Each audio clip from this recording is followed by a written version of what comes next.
بسم اللہ الرحمن الرحیم۔ السلام علیکم ورحمۃ اللہ وبرکاتہ۔ مشکلات، پریشانیاں اور غموں کو دور کرنے کے لیے اور حاجت پوری کرنے کے لیے میں کیا پڑھوں؟ جواب ملاحظہ فرمائیے۔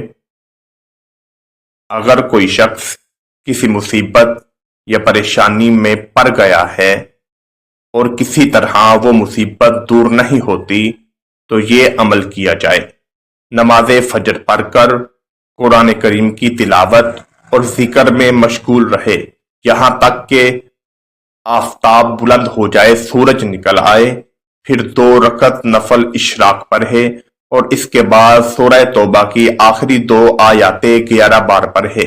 لقد جاءکم رسول من انفسکم عزیز علیہ ما عنتم حریص علیکم بالمؤمنین رؤوف رحیم فإن تولوا فقل حسبی اللہ لا الہ الا ہو علیہ توکلت وہو رب العرش العظیم۔